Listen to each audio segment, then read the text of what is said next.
গেল বছরের 12 জুলাই শুক্রবার ছিল ছুটির দিন। সেদিন বিকেল 5:20 কোটা সংস্কারের দাবিতে আন্দোলনকারী শিক্ষার্থী ও চাকরি প্রত্যাশীরা রাজধানীর শাহবাগ মোড়ে অবস্থান নেন। কুচক্রী মহল আমাদের আন্দোলনকে প্রশ্নবিদ্ধ করতে আমাদের সাংবাদিক বন্ধুর উপর হামলা করেছে।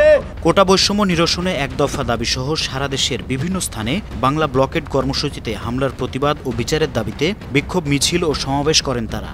এদিন ঢাকা বিশ্ববিদ্যালয় ক্যাম্পাসের বিক্ষোভ কর্মসূচি থেকে শাহবাগ মোড় অবরোধ করা হয়।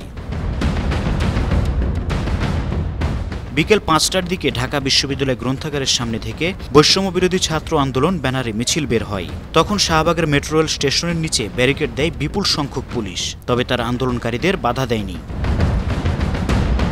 আগের দিন বৃহস্পতিবার বাংলা ব্লকেড কর্মসূচি পালনকালে পুলিশের সঙ্গে আন্দোলনকারীদের পাল্টাপাল্টি ধাওয়া হয়। কুমিল্লায় ফাঁকা গুলি ছোড়ে পুলিশ।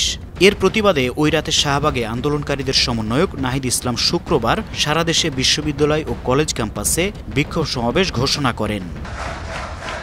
আদালত যে ধরনের রায় দিন এখন তার প্রতি আমাদের আস্থা আছে, কিন্তু আমাদের আন্দোলন যেহেতু সরকারের কাছে এবং আমরা আইন বিভাগের কাছে এখন দাবি জানাচ্ছি, সেখান থেকে কোনো ধরনের সুস্পষ্ট জবাব এবং দৃশ্যমান পদক্ষেপ না হওয়া পর্যন্ত আমাদের আন্দোলন থাকবে। এদিন কোটা সংস্কারের দাবিতে আন্দোলনরত শিক্ষার্থীদের উদ্দেশ্যে ঢাকা মহানগর police DMP commissioner Habibur Rahman বলেন, আদালতের আদেশ মেনে চলার বাধ্যবাধকতা রয়েছে।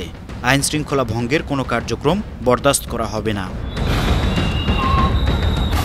News desk, 52 TV.